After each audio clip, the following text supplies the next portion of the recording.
good afternoon, good evening, depending on where you're connecting in from, and welcome to today's event on power and accountability in tech, brought to you by the UCLA Institute for Technology, Law and Policy, in collaboration between the UCLA School of Law and the Samuel Lee School of Engineering, whose mission is to foster research and analysis to ensure that new technologies are developed, implemented, and regulated in ways that are socially beneficial, equitable, and accountable. My name is Nikolas. I'm the Executive Director of the Institute for Technology, Law, and Policy. And I'll begin by acknowledging UCLA's presence on the traditional, ancestral, and unceded territory of the Gabrielino Tongva peoples.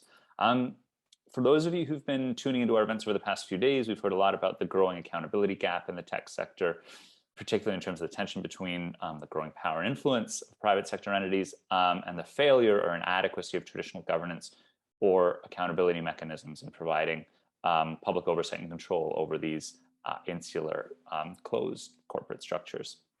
We've heard from civil society representatives about the failure of these companies to account for the impacts of their products, particularly against marginalized groups, both here in the US, as well as around the world, as these platforms and companies' attention remains disproportionately focused on products that serve the needs of their relatively powerful and privileged consumers, as opposed to the disempowered.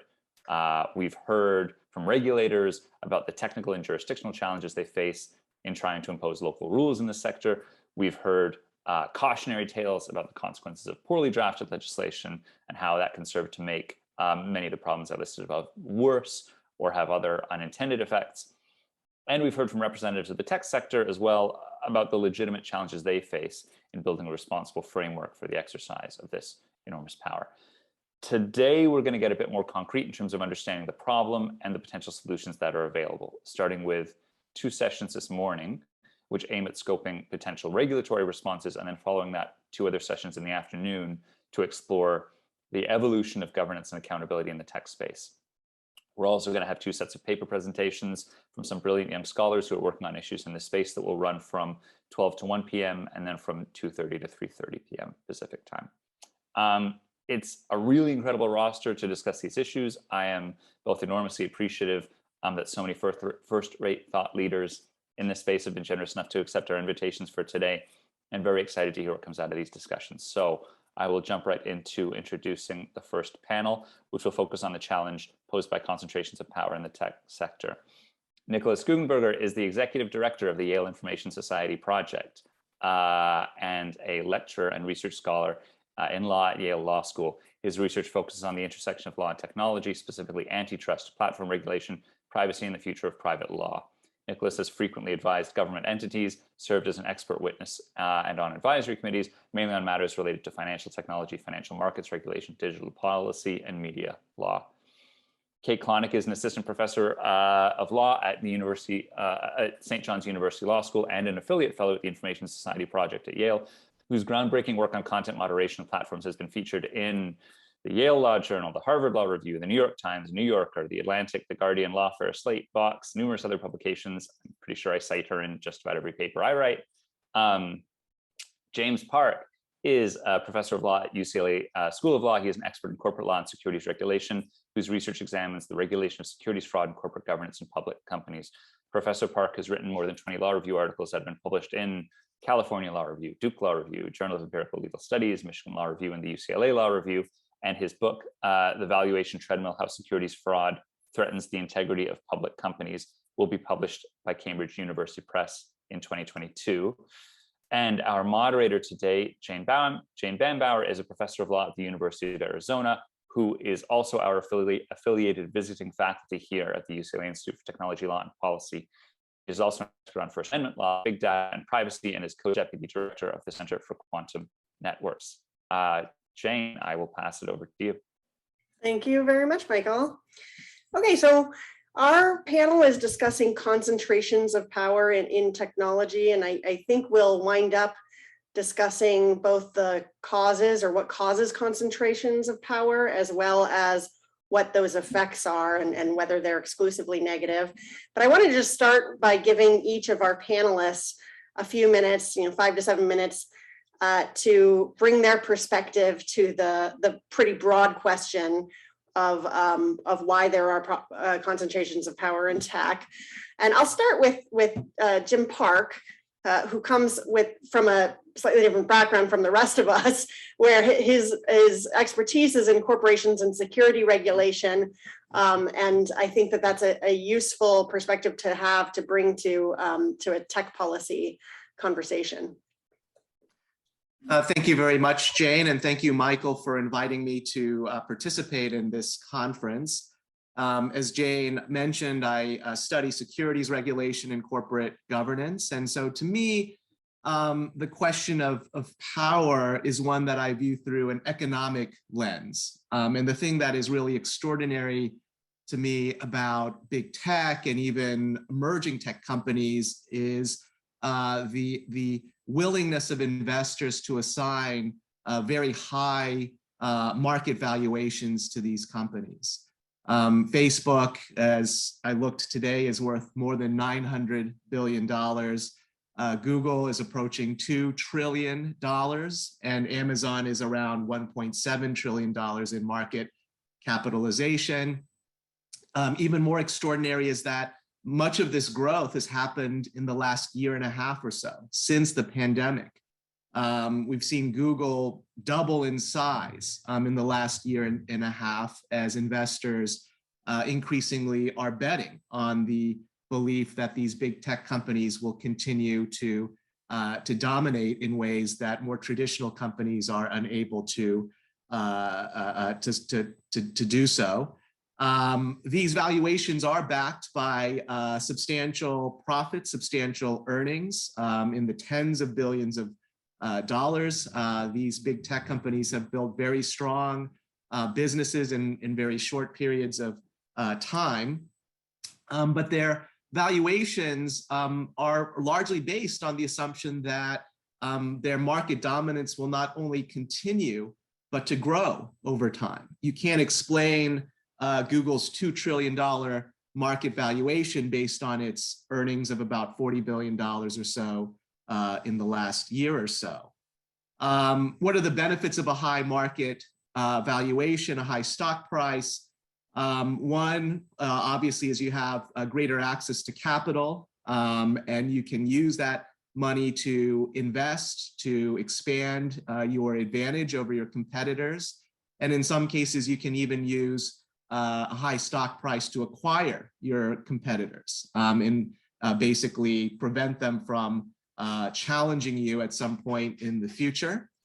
The other remarkable thing about the willingness of investors to assign such high market valuations to companies in the tech sphere is that they've done so while almost completely ceding power over corporate governance to the founders in many instances. And so Mark Zuckerberg controls Facebook. The founders of Google control Google because the investors have been willing to allow them to issue dual class shares that essentially give them majority voting control, even if their economic stake falls below 50% or so. Now it's true, though, that economic conditions can change very quickly, and the stock market can be very fickle, and it's far from certain that these market valuations will continue into the future. Snap is a recent example of a company that saw its valuation drop substantially, 25% in a single day about a month ago, when its earnings results came in below expectations. And so we could also imagine a world in which the big tech giants are punished for not generating financial results. The danger of such a system, though, is that these tech companies have significant incentives to maximize earnings, maximize profits, and that's something we saw an allegation of in the instance of the Facebook whistleblower, and the documents that she produced, which interestingly were given to the SEC initially because there's some protection for whistleblowers who bring forward evidence that could be related to securities fraud. These allegations were ones that related to Facebook's ability to control hate speech and its general business tendency to maximize profits at the expense of safety and the health of its users. Initially, in reaction to those revelations, Facebook stock price did decline about 10% or so, which is a fairly significant amount. But since then, the company's stock price has recovered, at least the last time I checked, which indicates to me that the market is not so concerned about some of the practices that were uncovered. And so it is very hard to pressure or punish companies through disclosures of various practices that may be troubling to us from a social perspective.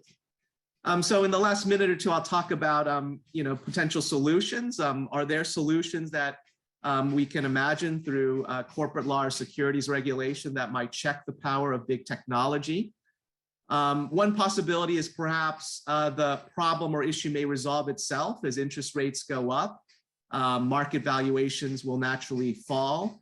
The other possibility is that competitors will be funded by investors. TikTok, for example, became very big very quickly and has plenty of access to capital, which could challenge some of the more established big technology giants. There's a lot of talk now about ESG disclosure mandates, and whether or not that could be effective. I'm not completely sure, though, that disclosure will have much of an impact. And I think the Facebook example might be an indicator that even when you release a lot of bad information to the public, it may not really affect the willingness of investors to purchase these stocks. And I think it's also interesting that while you hear about divestment campaigns with respect to energy companies, oil companies, I don't hear so much of that with respect to tech companies. I may be wrong in this, but it strikes me that there hasn't been as much of a push by investors to increase social responsibility by tech companies, and perhaps that's something that could be a promising route in the future. So those are remarks, and I look forward to participating in this conference. Great. Nick, do you want to share your thoughts? Happy to. Thank you so much, Jane, and thank you, Michael, for inviting me. Really a pleasure to be part of this discussion. Let me share a slightly different perspective, a perspective from a market structure point of view or from an antitrust point of view, and let me share maybe 3 points. First, I think that the recent revelations as part of the Facebook files are immediately connected to the market structure in the digital economy, and specifically among digital communication platforms. And there's a way to make these connections between market structure and the dysfunction of public discourse. And let me just pick 2 examples, one relating to sort of healthier discourse as a normative or pretty broad good. I think there's an issue with making individual content moderation decisions, whether that is the takedown of prominent posts or whether that is the banning of prominent figures, incredibly salient through the scale of the platforms. That means because we have a certain market structure, an individual decision, whether it is to ban the former president or whether it is to take down certain content, becomes incredibly salient in itself. And that can cause disruption in the functioning of the public sphere. When we look at individual stakeholders, there is room to identify classic monopoly problems. With classic monopoly problems, I mean the following. General economic theory suggests that if we have monopolies or highly concentrated market structures, if we don't want to go as far as calling them a monopoly in the technical sense, that these levels of concentration lead to lower quality, less innovation, and higher prices. Now, monetary prices are obviously at 0 for these technology platforms, but that doesn't mean that users don't engage in a barter situation with these platforms. Whatever you think that they're trading with the platforms for those platform services, that might be attention, that might be data, that might be engaging others, that might be producing content, or some combination thereof, users receive some sort of services in exchange for that. Those services, they include interconnectivity, they include creating communicative spaces, they include information organization, and they include content moderation. So if we apply the general insight of high levels of concentration or monopolies lead to lower quality services or higher quality adjusted prices, if you want, then the typical outcome, and I think that's what the recent revelations have shown, is that we just receive lower quality content moderation than we otherwise would. So that's the first point. Second point is, I think that the market power problem in the digital economy, and specifically as it relates to digital communication platforms, is not a necessary condition, is not a necessary consequence of technology, or is not a necessary consequence of any abstract market forces, but is directly created by law, namely by the way we structure the legal framework that governs the digital public sphere. And I'm more than happy to go into further details in later discussion, but don't want to take up too much time. The only thing that I do want to mention is this last point. The third point is that antitrust doctrine, as it is currently understood, is just systemically incapable of addressing that concentration problem, mainly for two reasons. One reason is the current focus or concentration on what's called the consumer welfare standard, that is the exclusive consideration of efficiency, of economic efficiency when it comes to applying antitrust doctrine. The other reason why antitrust is systemically incapable of addressing the current highly concentrated market structure is antitrust's focus on specific anti-competitive conduct in the sense of further monopolization.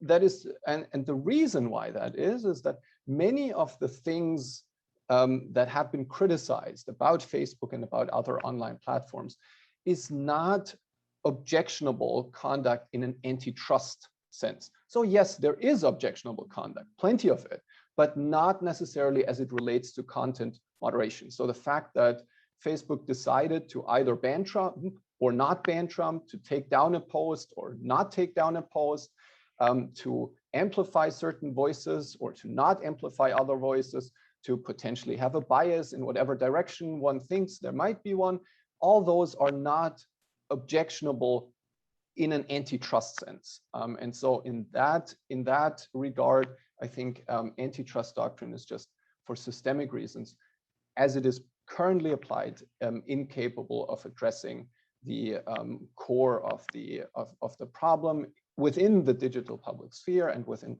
digital discourse. With that, I'll leave it. Thank you so much for the opportunity. Excellent, thank you. And Kate. Oh, you're on mute.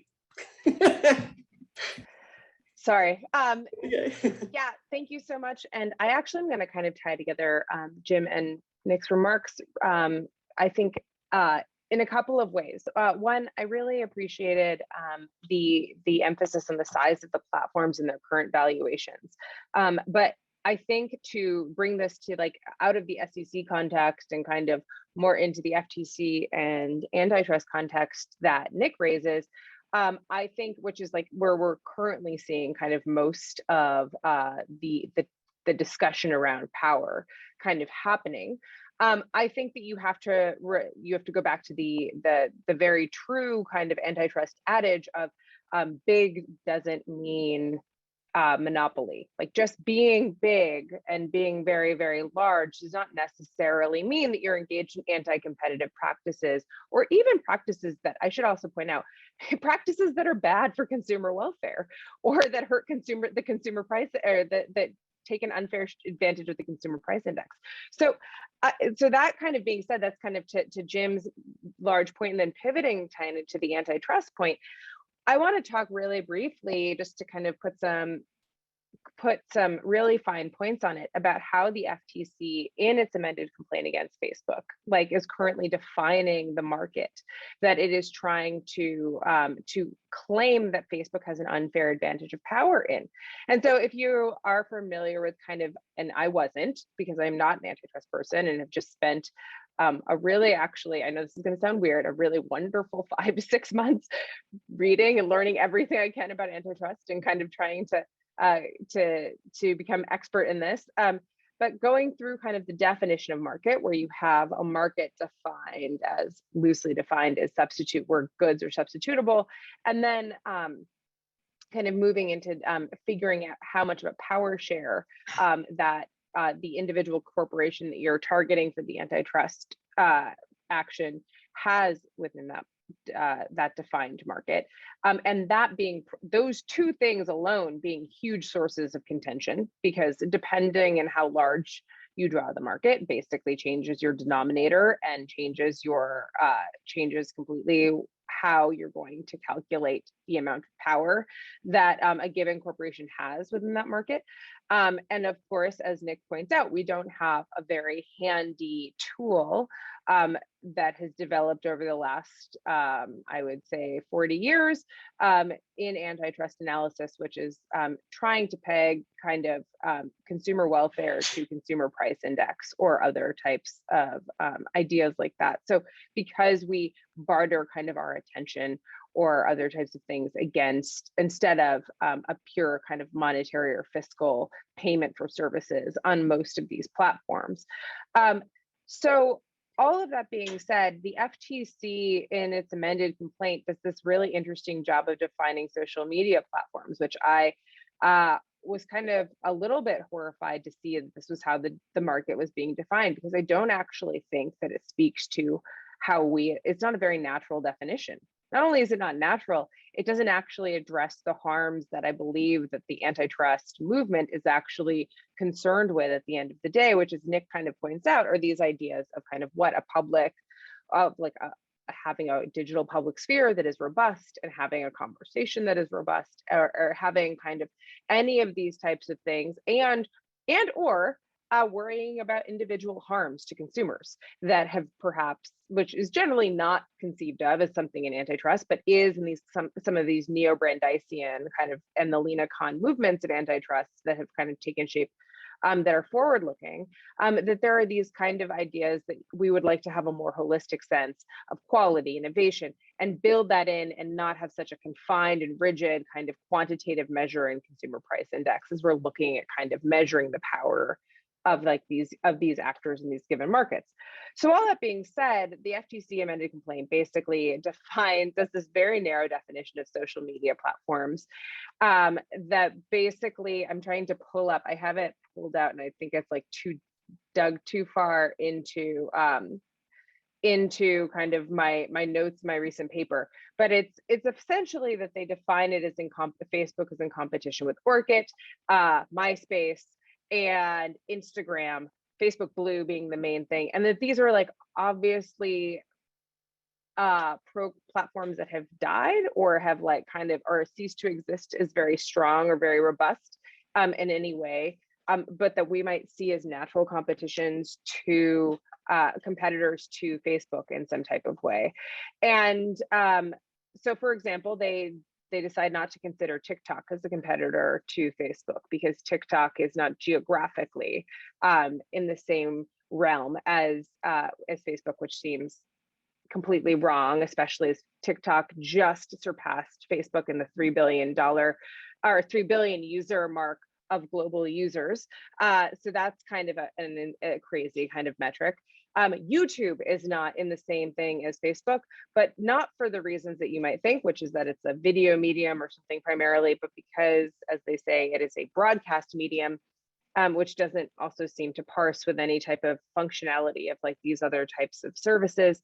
LinkedIn as a professional service, they say has no personal connections to your life, and so therefore is not a social application. And so there's all of this very arbitrary line drawing that does not seem to actually get at kind of our conceptions of market, of the actual social media market, or conceptions of power.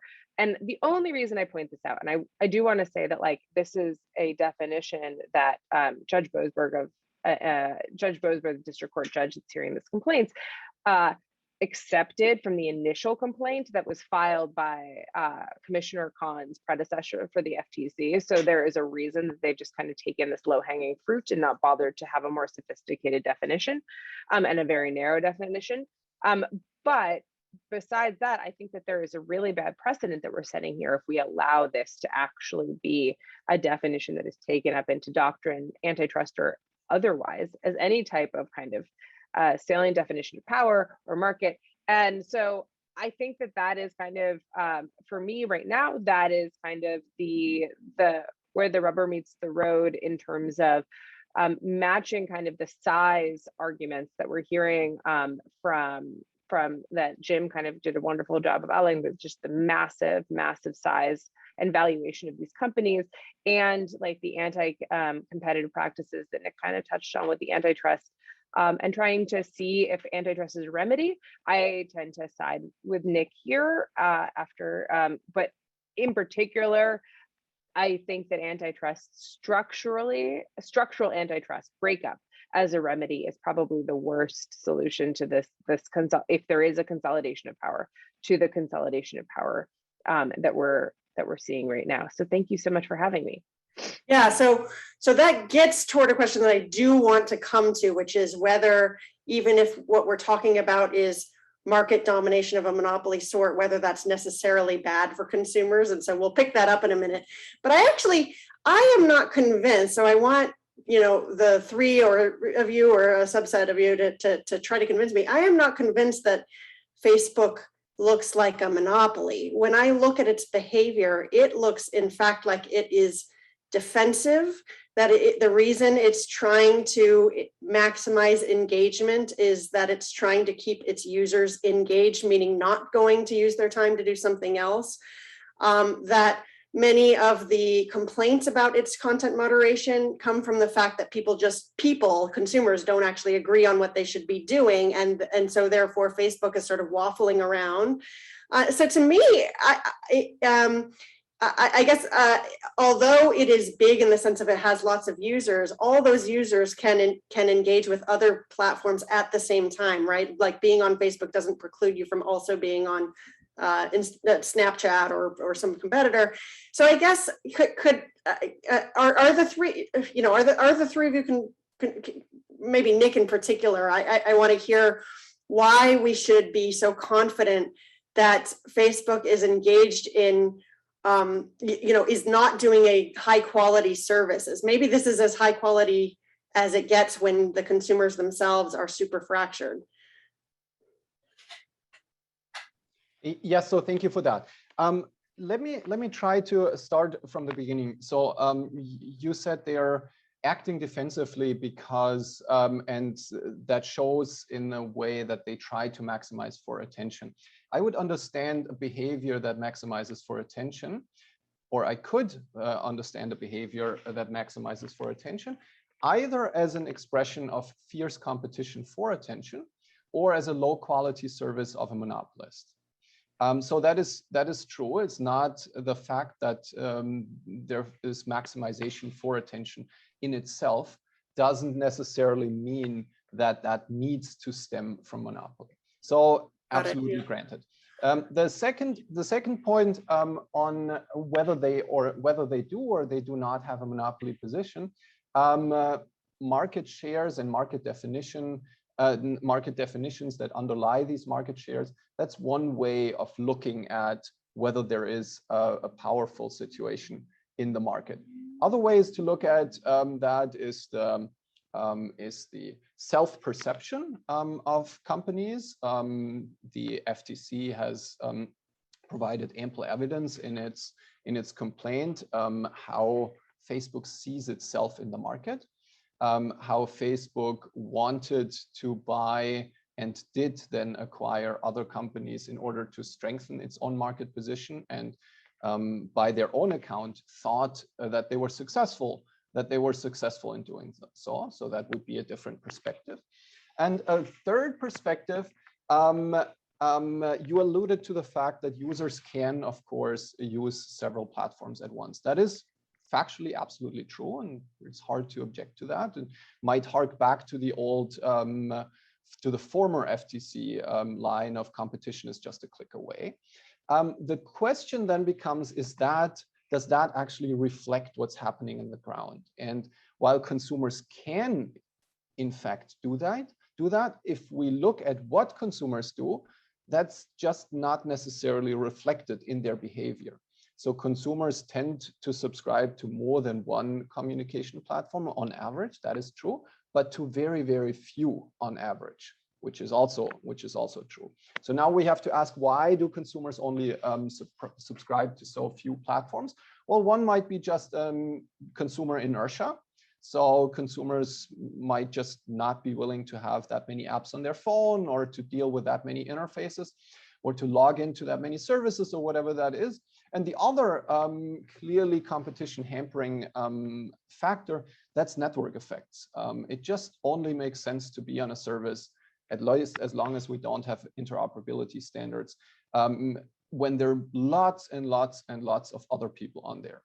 And while that might be now the case for Facebook, it is not the case for many other social media networks.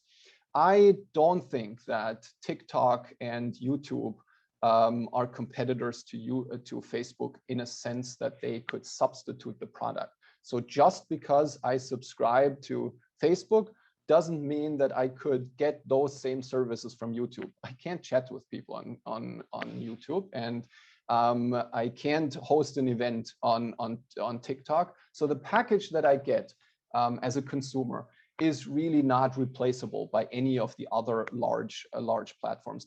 If we want to talk about competitors, I think Twitter is the closest, and even Twitter does not replace the functions for most people. Okay, and does the Parler experience, do you think that proves or disproves your point? I can see it going both ways. So do you want to talk about the fact that 15 million people shifted to Parler in like a short amount of time? Is that evidence of? Yeah, go ahead. I would interpret it to be evidence of the monopoly position, but I'm acknowledging my priors here, obviously. Why I think it is an evidence of the monopoly problem is despite the fact that we had the largest imaginable external shock, namely that the messiah figure of an entire movement had to leave a platform. That doesn't happen every day. Despite that immense external shock, Parler had huge problems getting off the ground.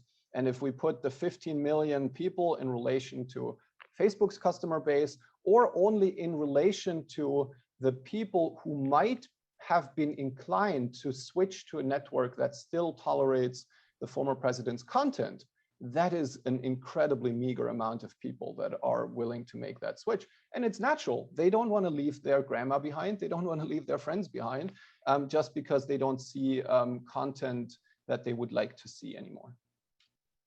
Yeah, okay. Any other, I want to invite Jim or Kate to respond to you. Okay. Just a very brief thought is that if you look at Facebook's market value, it is substantially less than Google and Amazon, even though their profitability is fairly similar, which indicates the market believes Facebook is in a more vulnerable position than Google or Amazon. On the other hand, if you look at the market value of Facebook relative to Snap or Twitter, I think Snap is maybe 1/10 of the size of Facebook. And so relative to other social networks, it is really in a dominant position, or at least that's what the market believes. But it may be that social networks generally may be in a weaker position than search engines or online shopping in their dominance.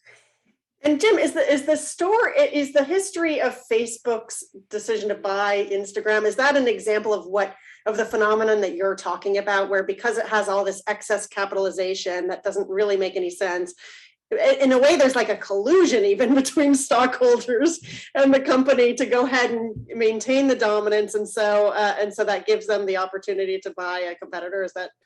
Absolutely, absolutely. It's very easy to gobble up your promising competitors with a high stock price, and that would be attractive, I guess, for Instagram shareholders, and investors will cheer on those decisions. And I think that's certainly one of the benefits of being the leader, is that, you know, everyone, you know, sort of has faith in your management team, in your business model, and the investors, I think, would want Facebook to buy up competitors and integrate those competitors into its own platform to increase its power and strength. And, you know, from, you know, on the other hand, though, you might say that the fact that you have companies like Facebook out there, which are willing and able to buy up entrepreneurial companies, that does support entrepreneurship, because you have at least the prospect of somebody purchasing you, even if you're not able to go public. And so that in some ways could cut in favor of competition as well. And so that, you know, that we have a very vibrant venture capital market, and that's supported by high public market valuations. But it is very hard, though, when, you know, the most promising companies are being purchased. And I do think the FTC really needs to do a better job of policing those mergers. That might be an easy sort of way of sort of preventing, you know, this sort of monopolization, is by screening the mergers a little bit better and thinking about whether or not this is good for society. Kate, did you want to add something? Yeah, I was just going to build on both of those points, which I think that Nick and Jim raised, which I think are exactly right. But I did want to push back a little bit on this idea that, like, yes, you can go to Facebook and do the exact, you don't do the same thing on Facebook you do on YouTube, but there are complementary that Nick raised, and they're not actually direct substitutes. And I think that this is like a really important point. Facebook is one particular type of kind of cluster market where you can like one-stop shop, right? For services and for products. And that is very different than like what YouTube is. But functionally, there are places that it's like, to make a comparison, it's like going to Walmart and being able to buy peanut butter, and also this is like a Herb Hovingkamp example, but like peanut butter and a chainsaw, and like also being able to go to like a gardening supply store and buy a chainsaw, and also being able to go to like a supermarket and buy peanut butter. Like, there is one type of good that like you're getting all of it packaged, and the network effects are especially strong to kind of Nick's point at a place like Facebook. But that doesn't mean that Facebook doesn't have competitors, specifically for user attention, because maybe we don't want a cluster market at the end of the day, and we don't want all these things packaged in the same place.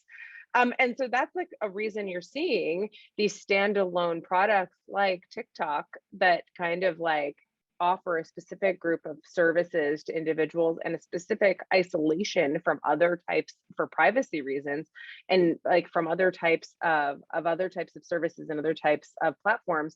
I think that that's actually kind of an interesting, kind of way of thinking about how these markets are different as user-generated content markets, and not necessarily whether or not you decide to make your name by being Walmart, or whether you decide to make your name by being, I don't know, like a Agway or something like that. You're just going to be kind of like clustering things in a slightly different way for your specific set of users. Thoughts, Nick, or do you want to respond, or? Yeah, happy to. So the example with the individual product, whether that is peanut butter or chainsaw, and the different locations where you can get a product, I think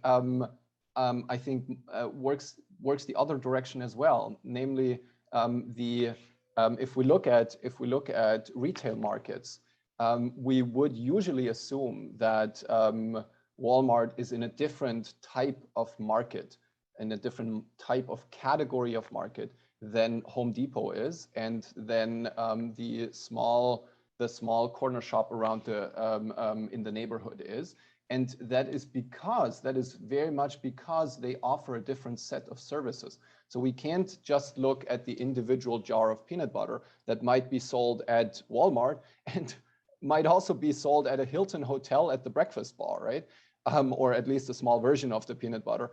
But we would still assume that the Hilton Hotel and Walmart are in different types of markets. And we would probably still assume that Home Depot is in a different type of market because it offers a different package of services than Home Depot does, even though individual products might be exchangeable. Now, that is not to say that there's no competitive pressure on individual products. And that is maybe why the peanut butter example is different from the chainsaw example, where to buy a chainsaw, you might say, oh, I specifically go out and buy a chainsaw, and I might go over to Home Depot and get that, or I might go to Walmart and get that. For the peanut butter jar, this calculus for the consumer might be a completely different one, because the purchase doesn't matter that much. So you might go to the store at which you already are. That might be Walmart, that might be Target, or it might be a different one, but you don't necessarily go to a specific other store to get that peanut butter jar. And in that sense, Facebook offers a mix of services that for average consumers just seems to be very, very defining. And the alternative, the theoretical alternative of saying, well, you could also host your video on YouTube, and then you could go to the party planning platform XYZ to set up your event, and you could go to Signal to send the message, and you could now go to eBay or Craigslist to sell your stuff. That just doesn't seem to be exercising the type of competitive pressure, because people just in reality don't do that. So actually, let me pick up on that, because I've been wondering this for a while. There's one way of looking at that where the event planner who's banned from Facebook has suffered a loss that should be recognized by policymakers. And that's kind of defining the problem of Facebook's dominance. But is it possible to look at it another way, which is these consumers are on Facebook because their grandmas are there and they have really, they have important relationships they want to keep up. Some weird fragment of party planners, because of the happenstance of algorithms and whatnot, had a windfall for a while, but then they were kicked off the platform, and now they don't have that windfall. And what they're claiming is access to something that they didn't actually bother creating in terms of the demand or the they're no better than the party planning services that are still on Facebook. So how can we tell which of those two is happening?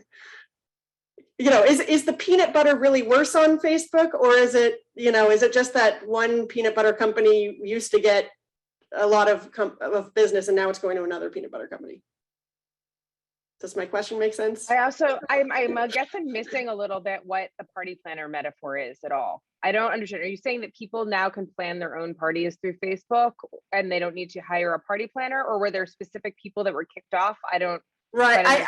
So I thought maybe I was trying to pick up on Nick's analogy. I thought he was saying that Facebook offers a whole bunch of services in one place, kind of like how Walmart has a whole bunch of goods in one place, but some of them are less critical to the consumer than others. And so I guess I'm trying to bring this back to the content moderation as a service, right? That's kind of the control that Facebook has that we worry about, I think, or at least one of the major things that we worry about having a concentration of power in.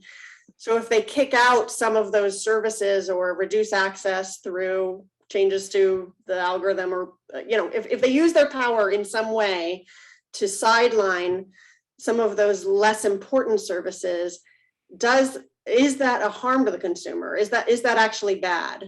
Yeah, so this is a great question, because this is directly what I kind of get at in my paper. So I guess I use the example of, so I said before, the idea of a cluster market, which is an idea that you have, like, there's different ways of thinking about cluster markets. Like, one is that, like, if you have a cluster market, there's a supply side cluster market. So if you raise sheep, you can sell wool and also mutton, and also like these are that it makes sense to like cluster these together, like from a supply side, because it makes sense to rate, and then to sell the goods separately, but they're complementary from a supply side. And then there's complementary from like a demand side. And that's kind of your Walmart examples, a one-stop shopping type of place, right? Those are all based on kind of a product. Those are based on like a product kind of understanding of a cluster market. Herb Hovenkamp brings in this idea of a digital market cluster, or kind of in the context, and the example he uses is actually more service-based, as you bring up, Jane. And so like a service-based digital cluster market would be like Facebook, but it's also kind of like, and I really, really love this analogy because I think it's exactly right for what we're kind of talking about. It's like a hospital. So for example, the reason that you cluster all of the services of a hospital together is both because of professional kind of skill, right? Like maybe your ER will need a thoracic surgeon that is like very, very skilled. There's infrastructure reasons. Like there is the way that like if you can have like 10 ORs that are all interchangeable for the same, for both orthopedic and dermatology and trauma surgery, that is like a way to like share costs between kind of sectors. But people do not go into a hospital most of the time anyways, for both like a dermatology appointment and thoracic surgery. Like these are separate goods that they seek the hospital out for like at various times. The exception to this being perhaps emergency rooms, which are like kind of often the cost centers of hospitals, the place where they make the least amount of money, and also the places that are the most public facing. And so I would make kind of a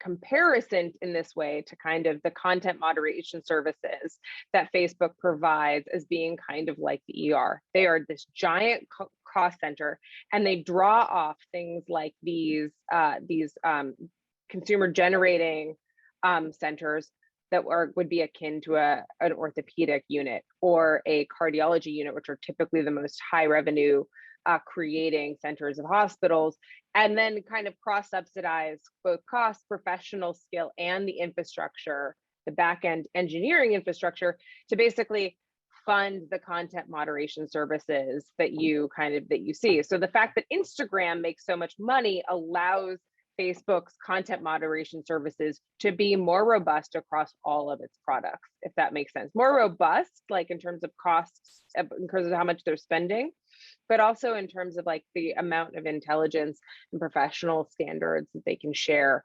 across the company.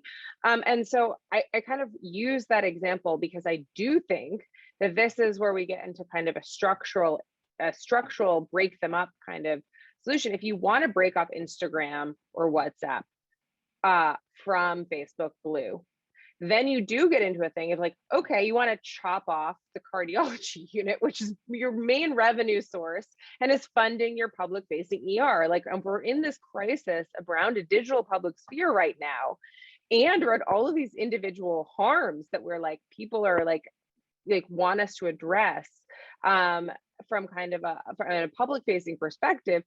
Why would we be like basically kneecapping the emergency room, right? Like that's like the worst situation that you'd want to have. I don't want to get in like that. So that's like, I think like a really strong analogy for what kind of why a structural antitrust at the end of the day would just hurt consumers probably far more. And which I think that if we kind of thought about it in that way, I would hope that everyone would kind of agree that that would be the outcome. But I don't know, people might disagree with like that analogy and that interpretation. Yeah, I feel like we could have a whole panel just trying to get to the bottom of how Nick and Kate view the Facebook antitrust question.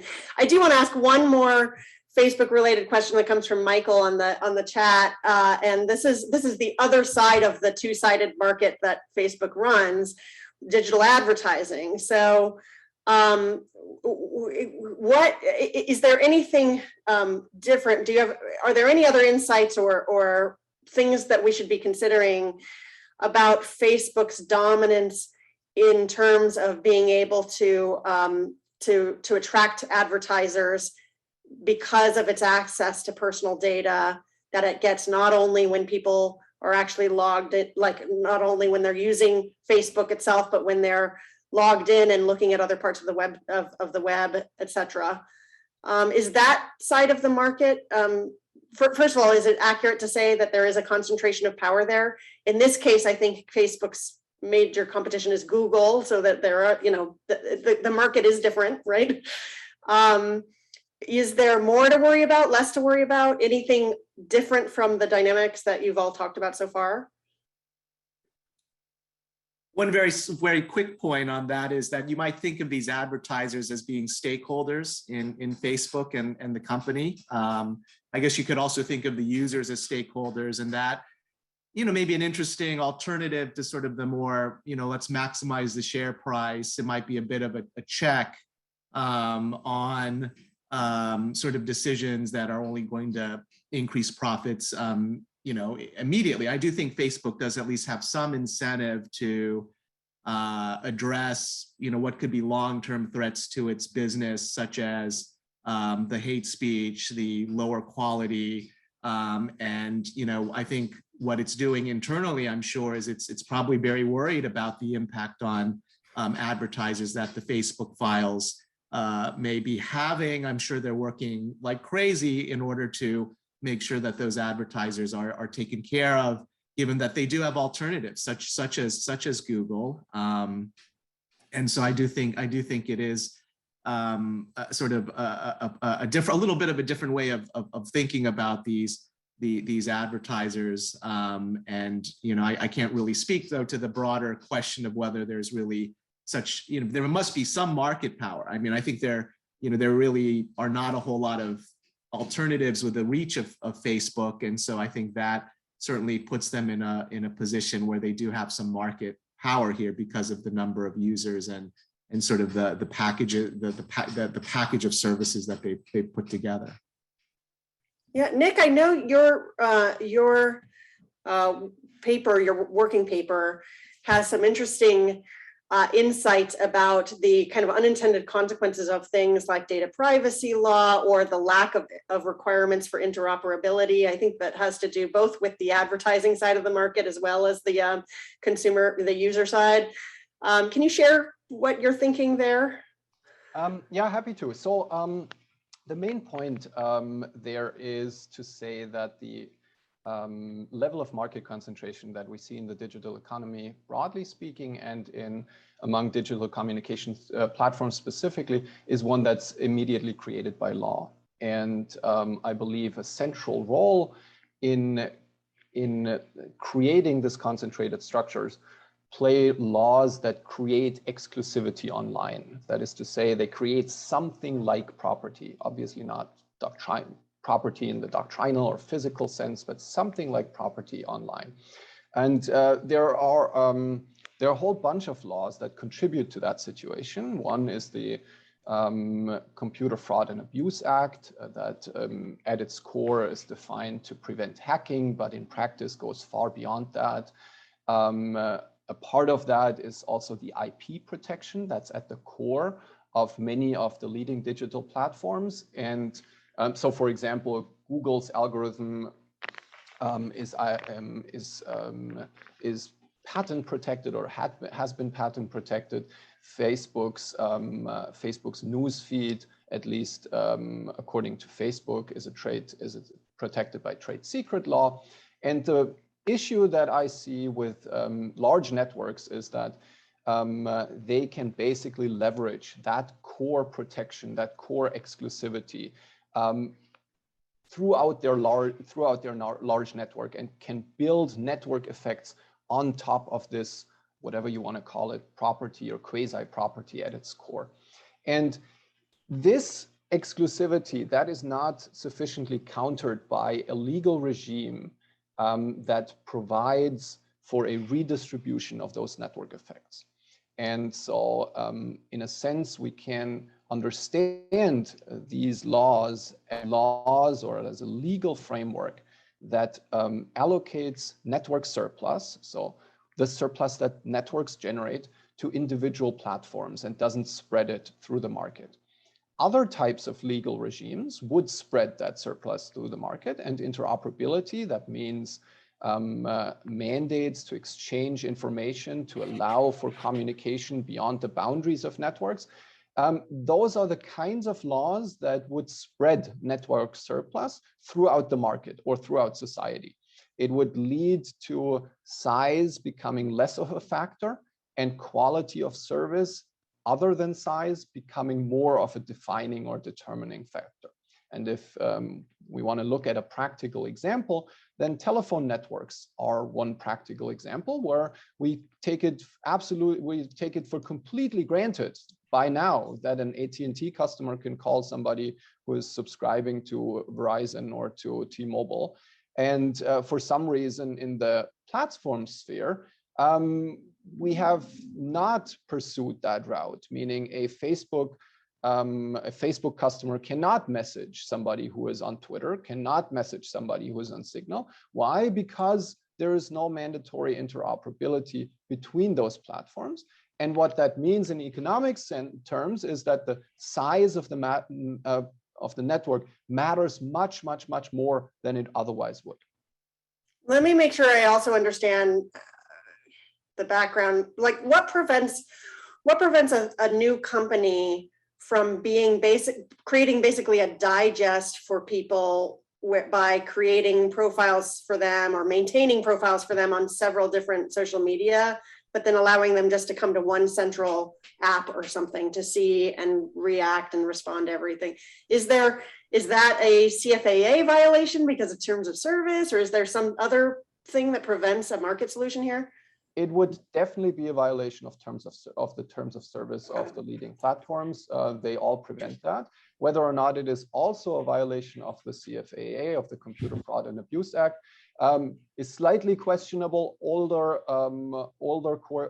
court decisions would clearly have said yes. The CFAA has been a bit in flux lately, so it's questionable whether courts would still, as of today, see it as a violation of the CFAA and therefore a criminal offense.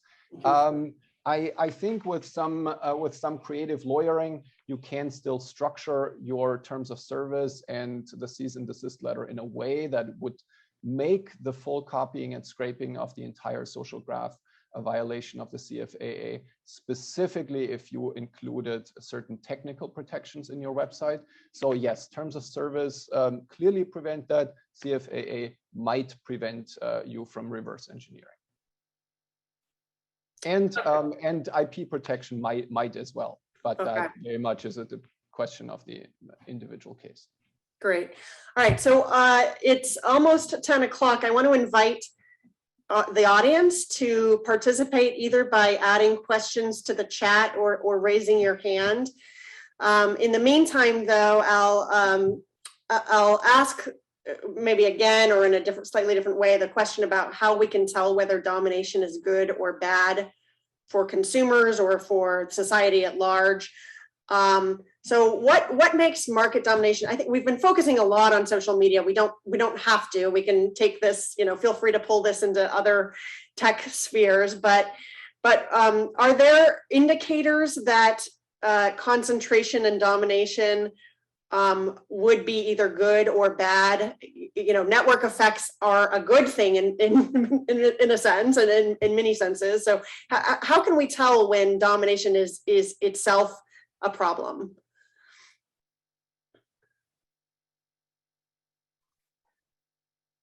Jim, do you want to go? I'm sorry, I don't have necessarily an answer to this, but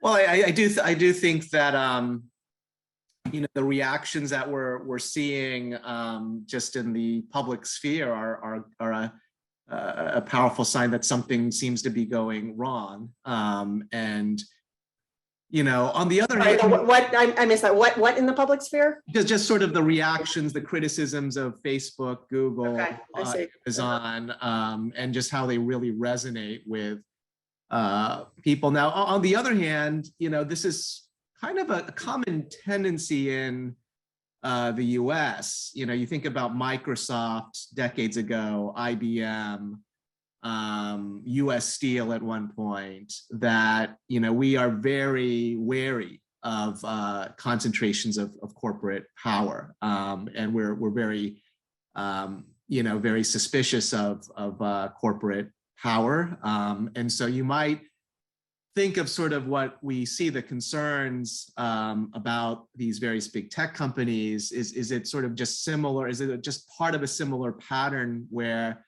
you sort of see this as companies become too successful, and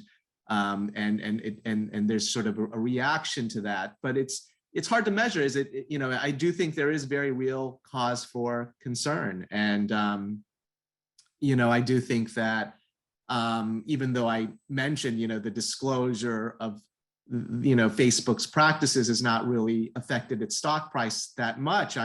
I'm fairly certain that it's affecting sort of their policies within the company. I'm sure they are working very hard to sort of address them. And it's interesting. You think about Microsoft. No one's talking about Microsoft anymore, but that Microsoft has done very well, in terms of its market value over the last few years, and it's sort of fallen off the radar in some ways. Now certainly Facebook has certain independent issues with respect to miscommunication of information, hate speech, and so forth that are a little bit unique. And so I think this is sort of a unique set of problems that we may not have seen with earlier even when Microsoft was dominating with its operating system, we never thought of that as threatening democracy. With Facebook, we do sort of see that. Okay, so one potential indicator I'm hearing Jim say is public reaction itself, although it sounded like even you had some reservations about using that as too strong of an indicator. Kate, go ahead. I think that is almost like, I think that actually we over rotate on public reaction, and I actually think that to your point about how we don't trust the concentration of market power, I think that is correct. We are very wary of that as consumers, at least, and I'm saying this we as if all of these things just operate in California or the US, but of course we are talking about these new transnational companies that are frankly just are the size of something that we haven't maybe seen since the Dutch East India Company in terms of their ability to connect various markets and various services and goods and individuals. I'm reminded actually of something that Nick Clegg said to me in a conversation when I was interviewing him, and he was like, I'm from the UK, and in the EU, he's like, nobody trusts the markets and everybody wants to trust the government. But here in the US, no one trusts the government and everyone wants to trust the market. And so I do think that there is something about the environment that these major platforms developed in, being the US, being Silicon Valley, that kind of touches on that very market-based belief. And the public reaction to this, whether it's outsized or not, and the fear of a Microsoft that you bring up. I would also say, to your point earlier, Jim, about how there was points of intervention for the FTC and mergers, and to Nick's point about interoperability and mandating interoperability, I would point us to the AOL Time Warner merger, which was in the late 90s. It was a beautiful, I think, use of a mandated interoperability through the FTC's overseeing of that Time Warner AOL merger, in which they forced AOL to make Instant Messenger, this proto text message service, interoperable with all of these other services, and MSN Messenger and ICQ, and that it then kind of those broke off, and in fact it hastened the demise. I think you could also say that text messaging hastened the demise of Instant Messenger, but it hastened the demise, I would argue, of AOL, because it turns out that once people were not sitting around waiting for their friends to respond to them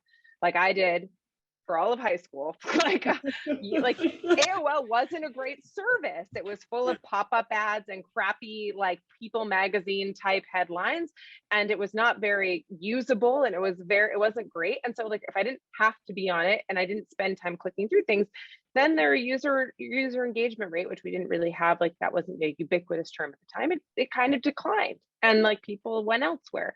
And so now it's the shambling corpse of a company that I really have no idea what it's up to. But there is this idea that that was the way that market intervention should take place, and not to not allow this Time Warner or AOL merger to take place at all, but basically be okay, you guys can do this thing. If you think that the juice is worth the squeeze, fine, get together and do your thing, but you're going to have to play well with others because it'll be for consumer welfare. And that eventually kind of AOL didn't innovate enough and it died.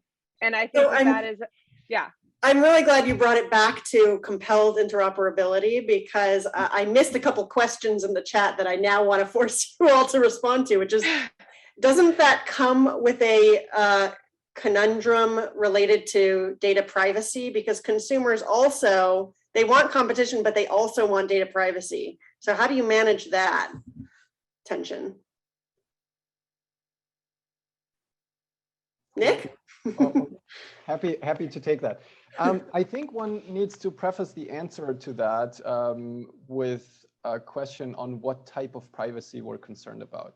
If we're concerned about privacy in a sense, and again, a quasi-property sense, in a sense of control, in a sense of user control, meaning the direct relationship between me and certain information, whether that is a picture of me or my birth date, my name, whatever it is, then, and if we on top of that assume that harm simply multiplies by the parties that get access to that type of information, then we can conclude that interoperability requirements are in tension with privacy. I don't think that that is an helpful or not a necessary, but I also don't think it's a helpful understanding of privacy in both respects. I think most of the threats to privacy aren't necessarily based anymore on an individual data point about me that might be shared, especially in an environment where it's rather unrealistic to assume that Mark Zuckerberg sits there and looks at my private pictures, and then when we assume interoperability, maybe Jack Dorsey also gets that picture and looks at it at home. And this is not, I don't think this is the type of privacy violation that we should focus on. The type of privacy violations or the type of autonomy restrictions, they stem from inferences.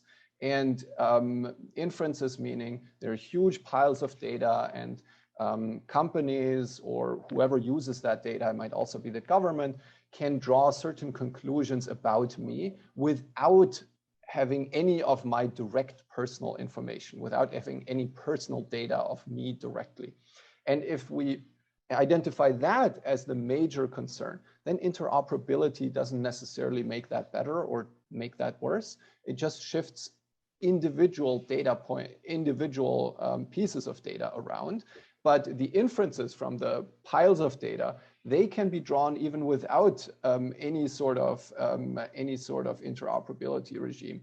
And if we're concerned about those types of inferences and those types of invasions of privacy, then other conceptualizations of privacy would be much more helpful, whether that is assuming some sort of information fiduciary duties, or whether that is restrictions on certain usages of technology. That might be restrictions on facial recognition technology, restrictions on using certain scoring methods when it comes to insurance or when it comes to credit decisions. Those types of restrictions would be much more helpful, and they are not in tension with interoperability requirements. Okay, so you would focus privacy constraints on particular uses that are harmful, and let go of this very like control property oriented approach to the data points themselves. Okay, well, that's satisfying enough to me. I'll move on. So we also have a question. I mean, Jane, you wrote an entire paper about this, like about property concepts of data. Yeah, and I'm against it. I'm with Nick that we should be looking at harmful uses, and also we shouldn't be caring that much about consent, whether you have it or don't have it, if people are going to be harmed. So yeah, Nick and I are on the same page. And so hearing no objections, we'll just say we've solved that. Moving on. Although I guess if there's a potential problem with security that maybe we should spend a minute on, though, because if there's a fly-by-night company that says, hey, we're the new social media company, and they get some people to join through clickbait or something, and now they have legally mandated access to their Facebook profile. And if they have no other reason to comply with privacy and other restrictions, and so they, and they sell the data on the black market or whatnot, I guess there's I'd call that a security problem rather than a privacy problem. So does interoperability pose a security problem? Or is there a way to manage that? I think it's mainly in how it's managed. And I think that like whether that management comes through self-regulation by how the companies decide to manage it, or it becomes from the form of government, is like a very hard and interesting question, because it is a very technical type of thing. But I would imagine that you can have it. I mean, you can have a level of interoperability in which you just have functionality based on like a network effect or a group of effects, and that there is some type of, so let's imagine, I don't know, I'm just like there's a new fly by night corporation that exists to start like merging all of your Facebook groups with also your I don't know, your group texts or things like that, or kind of offers to put them in the same place in some type of capacity. There's an idea that Facebook could allow like what it could be a ratchet that goes one way. Like you could post something, for example, using that new application into Facebook groups, but you can't pull it. Exactly. Yeah. So there's just kind of like, there's little things like that. Like, I mean, I'm not a cybersecurity expert. I'll have to spend another like 10 years trying to like of research leave to try to get up to speed on that. But that's my intuition, that like actually that would not be an impossible thing to worry about in terms of security. I mean, there could obviously be problems where there's like actually just exploitable defects in that, but that's, you know, as so too everything in the world. Okay, anyone else want to venture? I know none of us feel particularly comfortable, I think, talking about data security, but okay, so let's see. Michael also asked, Michael Nikolas asked about the international dimension. So regulators, whether American or European, will naturally take a siloed approach to the impacts within just their jurisdiction. So is there a chance that this discussion is sort of missing the broader international context?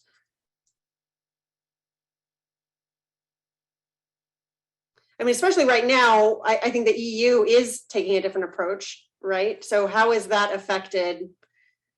Actually, one question I have is whether we should be using the EU as a little test case and see what happens and help that inform us about what to do.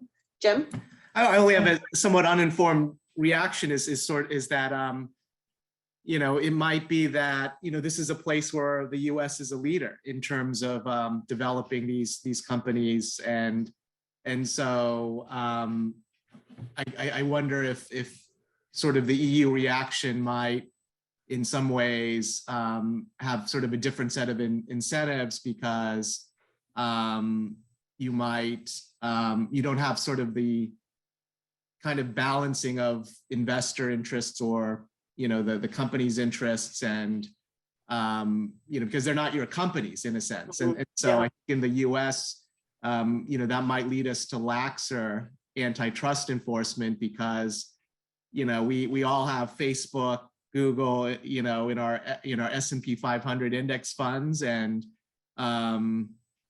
if, you know, they're creating a lot of great jobs in Silicon Valley, and even here in Los Angeles, you know, Google has a huge new headquarters down the block from where I live, and so I think that's what is going to make it very difficult, I think, to implement strong antitrust remedies. Is that you know, certainly it might be affecting consumers and maybe democracy, but on the other side, we have investors who are you know, who would be very upset if the value of their, you know, Facebook stock goes down by 50%. And so so in some ways you might see the EU situation is sort of unencumbered by that. And so it might be sort of a more optimal antitrust policy in certain ways. On the other hand, you could sort of say, well, they have different interests and are thinking about different things than US regulators who are you know, balancing a different set of considerations. So I just wanted to Jim's point, I think that I actually would say that, like, while we're literally talking about this, we're being regulated by the EU, and they are taking a consumer citizen heavy approach and not an investor approach. And they are taking, like, And in part because they're not constrained in the same way with the First Amendment that we are in terms of direct social media regulation.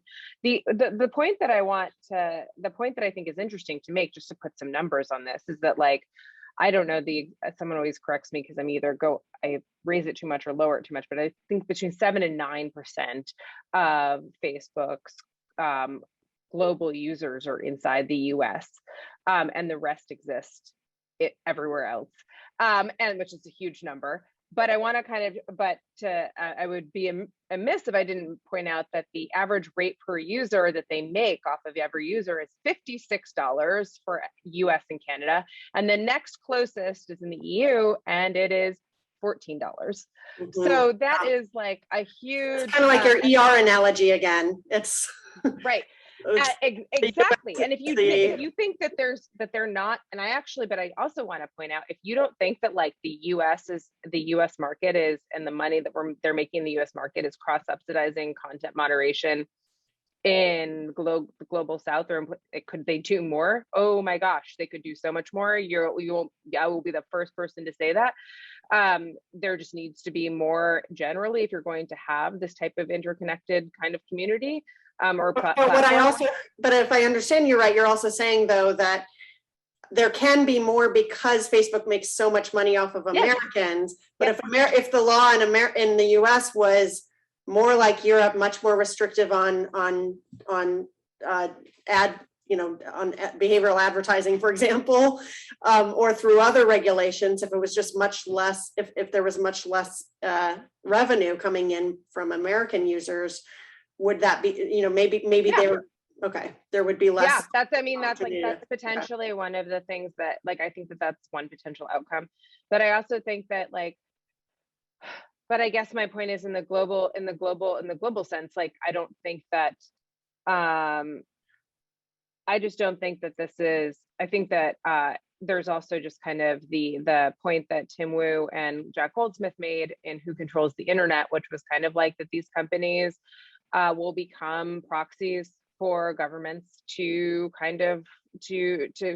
war with each other, whether it's China or Europe or the US, and that, having control over regulating where a lot of this kind of privacy and content moderation restrictions are going, in addition to having kind of a Brussels effect, is that you're just going to have, like, a certain amount of, like, the companies will become proxies for other types of agendas. Great. This kind of reminds me a little bit of the debate about pharmaceuticals or medical progress. Like, at least potentially one explanation for why the US doesn't do price control the way the rest of the world does is that we are subsidizing to some extent the we are, as consumers of these drugs, subsidizing to some extent the R&D and development of the next generation of drugs. Of course, that you can take that argument too far, but I see a kind of parallel there. Okay, Mark Verstraete asked a question for Jim. Are there any regulatory tools from corporations of security that might be used to discipline tech companies? I think securities fraud enforcement is what comes immediately to mind. And, if there's sort of an issue where Facebook is underinvesting in quality control, it's underinvesting in monitoring hate speech, and it's not disclosing that in a forthright manner, if it's not erecting the compliance systems that it claims that it has, then you could view that as a potential disclosure violation or even fraud. And I do think that there is a good chance the Facebook whistleblowers documents could lead to some SEC action. And in fact, the SEC did bring a case with respect to Cambridge Analytica. And that's actually kind of new. I mean, it is a little bit an interesting development in securities fraud enforcement, which is mainly looked at the integrity of financial statements, the accuracy of accounting. Some of these these scandals at big public companies, though, have led the SEC to do more to bring cases when you have the revelation of really bad conduct that that investors didn't have any inkling of, and various misleading statements about the ability of companies to comply with regulation, and so that could provide some deterrent. On the other hand, it's even very large penalties can be absorbed by big tech companies, and I think that is something where some I think that's sort of the reality is when you have such a big market capitalization, even if you are penalized by the SEC, the FTC, or even private plaintiffs, you can afford that. So it is of limited impact, but I do think though that many companies will their behavior will be shaped to some extent by the need to comply with securities law, corporate law, antitrust law, and so it can have an impact. I'm not sure if it's enough though. That's sort of the open question. Now, I know the FTC investigation related to Cambridge Analytica resulted in a big fine. Did the SEC investigation also lead to? It did lead to a fine. That's my recollection, although I could be wrong. I know they brought a case, and so it was in addition to what they paid with the FTC. I'm sure there was a class. It was a settlement. Yeah, There was a settlement. Yeah, settlement. okay. Yeah, that was my recollection, and so. And it's currently being relitigated by state AGs. There's been a I don't know if you've seen this, that it's specifically around on behalf of pensioners and around the idea basically that the settlement, which allowed, I think the specific claim, I haven't read in a while, and I think many others have joined, so the complaint might have changed, but was just basically around the idea that the settlement, which allowed Zuckerberg to escape personal liability, not just personal liability, but personal exposure. I think there was some public relations aspects to it around the settlement, that there was that basically the huge amount that they ended up settling for hurt Facebook's value and that therefore, so that being kind of the new claim that's coming out of the Cambridge Analytica, which by the way, is worth noting was actually ended up not being a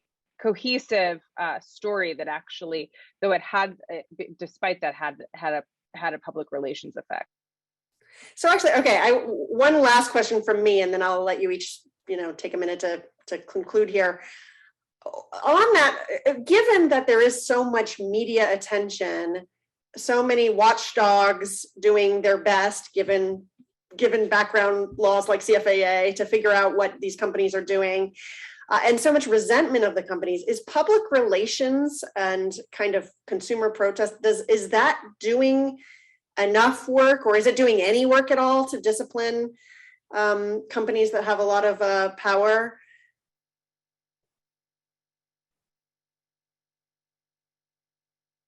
If there's a public relations disaster like Facebook's, like the headlines related to Facebook coming out of the Wall Street Journal for the last few weeks, that will surely change. I think at least Jim acknowledged that that's probably changing actual decision making in the corporation. Does that suggest that we have less of a need for regulation than we might otherwise think, or does it suggest that there's still more of a need because self-regulation clearly did not work? I'd go with the second alternative. It's an indication that self-regulation clearly did not work. I don't think that there's any hope that the type of public shaming has sufficient impact. That is not to say that it has no impact. I wouldn't suggest that. That would most likely be wrong. But I don't think one can hope for substantial change coming from that. One reason for that is that there's simply very little alternative. So if you think that there are at least some functions of Facebook for which many users don't see readily available alternatives, then what should they do? I mean, if thinking in the classic alternative of exit and voice, there's no exit because there's no alternative, and there's very little voice because of how those companies are structured and because the individual marginal user simply does not matter to a platform. So my potential threat or what I could do internally is just very, very limited. And in a situation in which there is neither credible exit nor any resemblance of forceful voice, it is just very unlikely to expect significant changes, especially as long as what remains capitalized is simply attention and engagement. It is true that some advertisers might become slightly more reluctant, but I mean, if we look at what the bar is for advertisers not to engage anymore, and if we look at what types of cable programming is being sent and still attracts advertiser dollars, then the bar for that is pretty low. Okay, let me give Jim and Kate a chance to sort of say any concluding thoughts. You know, my only thought is that, you know, this seems to be not only an issue of, you know, the power of social networks, but also about corporate power. And I think that is something that, you know, corporate securities law scholars need to think a little bit more about. You know, are there some, you know, some disclosure mechanisms that could add, I guess, to the regulation of these types of companies and check corporate power to some extent. Great. And just quickly, I'd say that I'll say to Nick's point, I agree entirely. I think that we're seeing kind of like the end of the dream of a self-regulation. And I do think that, as I've said, kind of for the last number of years, that the more that we look both at these as some type of, as Jim points out, as like corporations, but corporate governance of public rights, private governance of public rights like freedom of expression and assembly and things like that, that once we start kind of building in and thinking of that type of governance mechanism, it becomes very clear who it is that we want to empower with regulation. And it's primarily the users and the consumers. And so thinking about it in that way, giving them data portability so that there's exit, giving them interoperability at various levels, be that something like a function level like IM, or something like middleware like an API or a plugin, I think these are the ways that you empower users and you kind of shift the power back from governments necessarily and from these enormous corporations. Well, I can't thank you enough. This was terrific. I learned a lot. And Michael, back over to you. Yeah, as I pop back up to say thanks so much to all of our speakers. That was really interesting. We are going to take a quick 10-minute break at the moment, during which time all of our wonderful audience, I think, are going to be pushed back into a waiting room so that we can bring our panelists back in and organize it that way. But you won't want to miss our session that starts at 10:40 to noon Pacific time on scoping tech regulation and determining the purpose of regulations, which will feature Milton Muller, Margot Kaminsky, Mark McKenna, and Catherine Strandberg, with our own Mark Verstreet moderating. So with apologies, we're going to push folks into the waiting room for a moment and then bring you all back in 10 minutes. Kate, James, Nick, Jane, thank you so much. That was a fantastic conversation. Thanks.